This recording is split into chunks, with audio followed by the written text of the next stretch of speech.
गली डायरेक्ट नयगढ़ भी नहीं गला 10 भी रखिलानी मेडिकल सार लिखिदेले कहले लो ब्लड प्रेशर अच्छी औषध इंजेक्शन रखीदे लिखी दौचे आ रेफर करदेवी तुम नहीं जाओ भुवनेश्वर कि कटक मुझे सार डायलिसिस टा मुझे करी नेबी कहीं धई सई होती से जापरेनि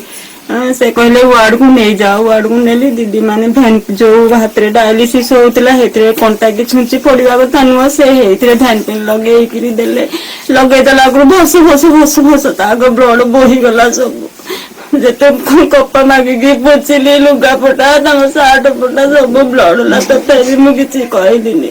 बेड भी मिललानी मत कहले तले शुभे दियो आम ऑक्सीजन लगेबू बोली से तो टोटाल तले शोई पारे ऑक्सीजन केमी लगेबू मुझे व्हील चेयर बस ना ना व्हील चेयर आम छाड़बूनि आम भिड़िकी नहीं पड़ेबू मुझे ना व्हील चेयर बसिकी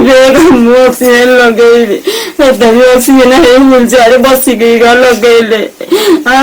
आसिकी डायलिसिस पचारि सार आणिकी आसिकी पेसेंट को लेकिन आई से टेक्नीशियन मिथुन सार कहले हाँ नहीं आस मुझेदेवी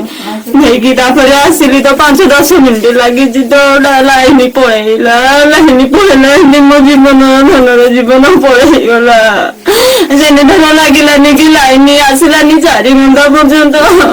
मन पलैला लो मन तो खाली आड़ ना मत विकल मनरे चाहना मो धनर शोई पड़े मत आउची दौची यारे नीचे खाई आउची दौ मो धनर मीटिंग मुझे शोई पड़ समय खाली पावर कट थी 8:30 ରୁ 11:30 आगु से वेट करता जेनेटर यूजुआली बर्तमान रिसेंटली बैटेरी पर किसी प्रोब्लेम नहीं कि जेनेटर गोटे करेन्ट ये गलानी बोली गोटे टेक्नीशियन आसी सज कला